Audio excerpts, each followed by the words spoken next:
Hello everyone, welcome to my channel. So मैं आपको कई बार मैथमेटिशियंस की स्टोरी सुनाती हूँ all around the world. So today I thought कि क्यों ना अब स्टार्ट किया जाए मैथमेटिशियन जो ग्रेट मैथमेटिशियन थे इंडिया के, उनकी स्टोरी से। So here is the name Srinivasa Ramanujan.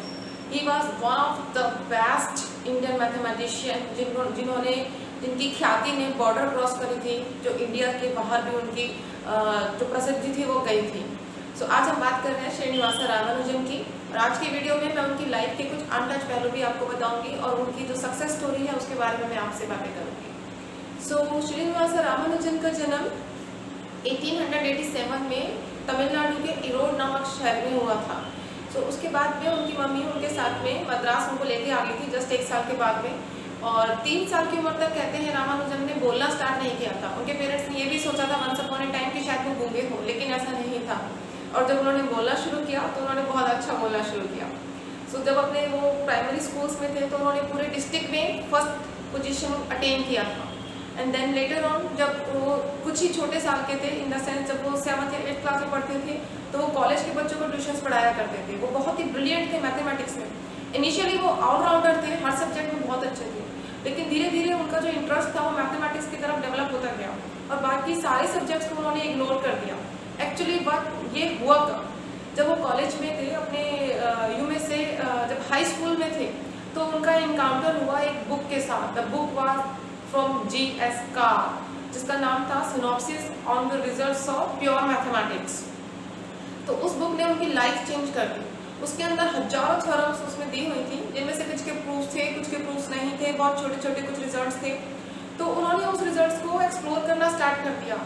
Aldous ये बातें 20th सेंचुरी के स्टार्टिंग की हैं, जबकि जो बुक थी वो 1856 की पब्लिश बुक थी, तो उस टाइम में वो आउट ऑफ डेटेड थी, लेकिन रामानुजन के लिए तो वही सब कुछ थी। उन्होंने उस बुक के रिजल्ट्स को एक्सप्लोर करना स्टार्ट किया और साथ ही साथ उन्होंने अपना भी इंटरेस्ट मैथमेटिक्स की तरफ डेवलप करना स्टार्ट कर दिया। एट द एज ऑफ 30 उन्होंने खुद से क्यूबिक इक्वेशन को और क्वाड्रेटिक इक्वेशंस को सोल्व करने, क्वाड्रेटिक इक्वेशन को, degree of order 3 and order 4 equations को सोल्व करने के खुद के मेथड्स डेवलप करने स्टार्ट कर दिए थे। बर्नौली नंबर को पढ़ना स्टार्ट कर दिया था, और उन्होंने और थोड़ी सी यंग और थोड़ी सी ज़्यादा एज के अंदर में उन्होंने हाइपरजोमेट्रिक सीरीज पढ़ी और आइलर कांस्टेंट की वैल्यू 15 डेसिमल प्लेसेस तक उन्होंने कैलकुलेट कर ली थी। तो उनकी जो एबिलिटीज़ थी, जो उनकी कैपेबिलिटीज़ थी मैथमेटिक्स की तरफ, वो दिखनी स्टार्ट हो गई थी। लेकिन क्योंकि उनका जो बैकग्राउंड था वो पुअर बैकग्राउंड था, क्योंकि उनके फादर बचपन में एक साड़ी की दुकान पर जस्ट क्लर्क का काम करते थे, तो बहुत ज़्यादा लाइफ अच्छे तरीके से जीने के लिए उनको और पैसे की जरूरत थी। उन्होंने स्कॉलरशिप के लिए अप्लाई किया, तो उनको स्कॉलरशिप तो मिल गई कॉलेज के लिए, लेकिन वो 1 साल तक ही मिली, क्योंकि उसके बाद स्कॉलरशिप के कुछ रूल्स होते हैं जो रूल्स वो फॉलो नहीं कर सके, क्योंकि वो बाकी सारे सब्जेक्ट्स में फेल हुए थे, सिर्फ मैथमेटिक्स में उनका आउटस्टैंडिंग रिजल्ट था। बट अल्टीमेटली उनकी स्कॉलरशिप बंद हो गई, तो अपनी स्टडीज़ को कंटिन्यू नहीं कर पाए। उसके बाद उन्होंने सोचा कि यूनिवर्सिटी ऑफ मद्रास में उनको एडमिशन मिल जाए, उसके लिए भी उन्होंने एग्ज़ाम दिया, लेकिन क्योंकि बीच में ही बीमार पड़ गए थे वो, ये रामानुजन के साथ बचपन से रहा था कि वो बीमार बहुत पड़ते थे।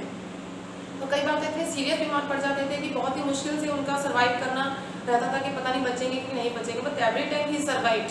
बचपन में चिकन पॉक्स से उनकी सारी, स्मॉल पॉक्स से उनकी सारी फैमिली, सारे भाई बहन उनके खत्म हो गए थे, सिर्फ रामानुजन ही बचे थे उस टाइम पर।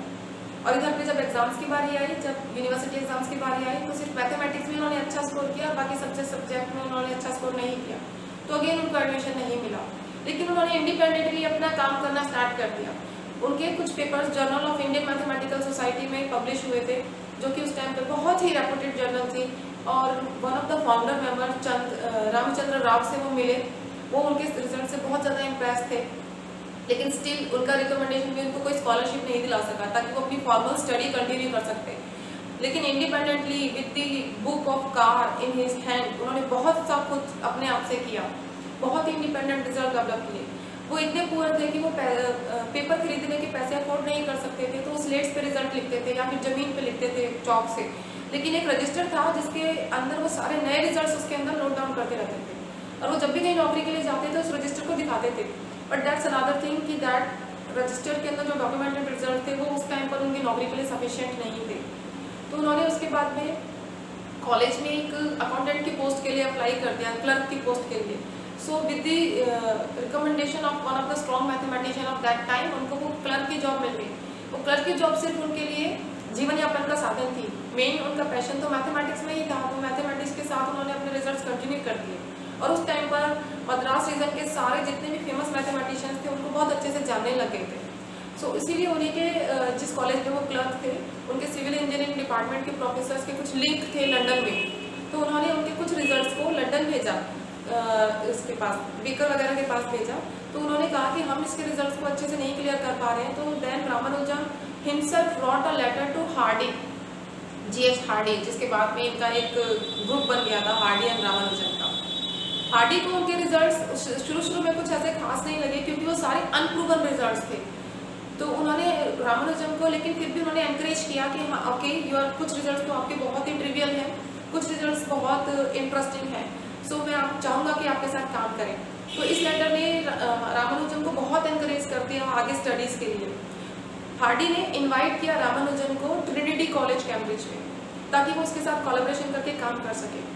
रामानुजन बहुत ही स्ट्रिक्ट वेजिटेरियन थे और एक स्ट्रिक्ट ब्राह्मण थे। वो बाहर का खाना नहीं खाते थे, अपनी इन आदतों की वजह से ही वो अवॉइड कर रहे थे लंदन जाना।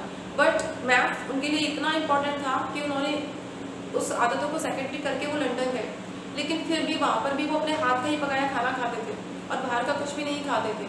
तो इस वजह से उनको, और वहाँ पर वो एक्सट्रीम सर्दियों का टाइम था, तो इन सब आदतों की वजह से बेशक उन्होंने वहाँ पर बहुत फैसिनेटिंग काम किया था मैथमेटिक्स के रिगार्डिंग, लेकिन उनकी जो सेहत थी वो दिन प्रतिदिन खराब होती चली गई और वो वहाँ पर सर्वाइव नहीं कर पाए थे। तो अल्टीमेटली उनको वापस इंडिया ही आना पड़ा था। इन 1919 में वापस वो इंडिया आ गए थे। अच्छा, वन मोर थिंग जो मैं आपको बताना चाहती हूँ रामानुजन के बारे में, एक बार वो जब जिस टाइम वो लंदन गए थे वो वार टाइम था, तो उनका जो मेन कोलैबोरेटर थे वो लिटिलवुड और हार्डी थे। तो लिटिलवुड उस टाइम अपनी वार ड्यूटी के लिए चले गए, लेकिन हार्डी वहीं पर रहे थे। तो रामानुजन एक दिन फ्रस्ट्रेट होकर घर से बाहर निकल गए, लेकिन वो वार टाइम था तो बाहर निकलना अलाउड नहीं था, उनको पुलिस ने पकड़ लिया। तो लेकिन उन्होंने, हार्डी ने उस टाइम उनको छुड़ाने के लिए ऐसे बोल दिया कि आप जानते हो कि ये कौन है, FRS है। FRS बहुत ही रेपुटेड पोस्ट रहती है, जैसे अपने इंडिया में रहता है ना FNA, FNASC, like fellows of national academy of sciences, तो ये बहुत रेपुटेड रहते हैं। तो वहाँ पे होता है FRS, fellow of Royal society. तो उस टाइम बेशक उन्होंने वो बात मजाक में कही थी, लेकिन वो मजाक उनका सच बन गया। सबसे पहले 1918 में रामानुजन को फेलो चुना गया कैम्ब्रिज फिलोसॉफिकल सोसाइटी का, और उसके जस्ट तीन दिन बाद उन्होंने सबसे ज़्यादा रेपुटेड जो पोजीशन थी FRS की वो अटेन करी लंदन में। एक्चुअली उनको रिकमेंड करने वाले भी तो कौन थे, बहुत बड़े बड़े मैथमेटिशियन ने उनको रिकमेंड किया था इसके लिए, हार्डी ने, लिटिलवुड ने, बेकर ने, यंग ने, विटेकर ने एंड मैनी मोर मैथमेटिशियंस ने। So he was elected as a fellow of Royal Society FRS। तो ये उनके लिए बहुत ही गर्व की बात थी 1918 में।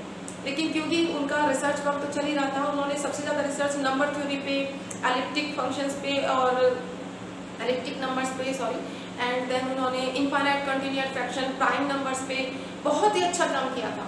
रामानुजन के रिजल्ट्स आज तक भी कुछ ऐसे रिजल्ट्स हैं जो कि अनप्रूवन रिजल्ट्स हैं, बट अल्टीमेटली उनके वहाँ पर उनको PhD की डिग्री तो मिल गई हार्डी के अंदर, लेकिन उनको इंडिया में ही वापस शिफ्ट आना पड़ा क्योंकि उनकी इल हेल्थ की वजह से। तो इंडिया में जब वो वापस आए तो उन्होंने अपना काम जो था वो जारी रखा और उन्होंने बहुत अच्छा काम किया, बट लेटर ऑन वो हॉस्पिटल में एडमिट हो गए, वो हॉस्पिटलाइज्ड हो गए। सो अगेन हार्डी उनसे मिलने के लिए इंडिया आए थे एक बार, उनको देखने के लिए, उनकी सेहत पूछने के लिए। सो उसके पीछे भी एक बहुत इंटरेस्टिंग स्टोरी है।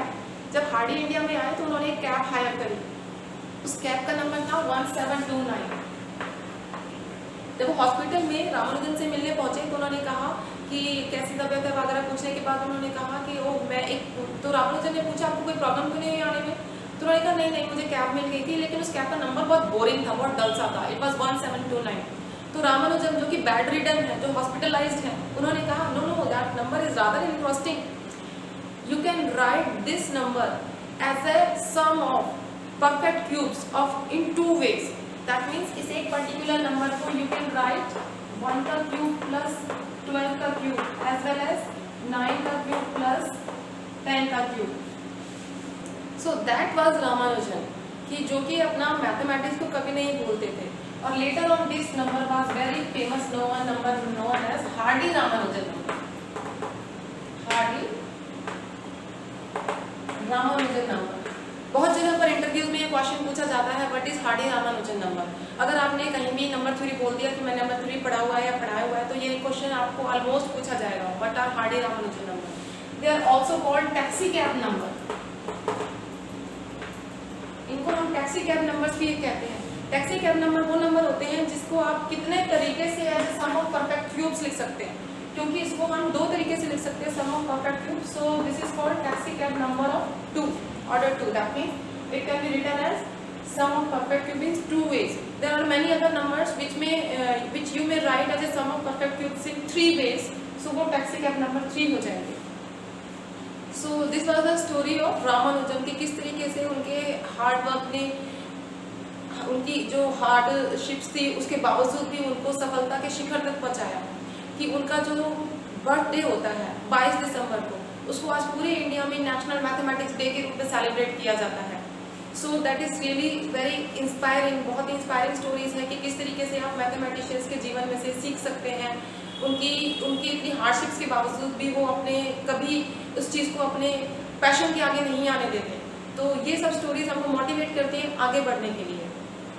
तो आपको रामानुजन जी की स्टोरी कैसी लगी? अगर आपको अच्छी लगी तो आप लाइक कीजिए, और आपको इंटरेस्टिंग लगी तो आप इसको शेयर भी कीजिए अपने फ्रेंड्स के साथ में, कि किस तरीके से एक मैथमेटिशियन की जो ख्याति थी वो इंडिया की बॉर्डर्स को क्रॉस करके लंदन तक पहुंची थी। और इसके रिगार्डिंग कोई भी क्वेश्चन हो तो आप कमेंट कर सकते हैं। और मेरे चैनल लेट्स मैथ सीरीज को अगर आपने अभी तक नहीं सब्सक्राइब किया तो आप प्लीज़ सब्सक्राइब कीजिए, और साइमल्टेनियसली आप बेल आइकन भी प्रेस कीजिए ताकि आपको अपडेट्स मिलती रहें। Thank you.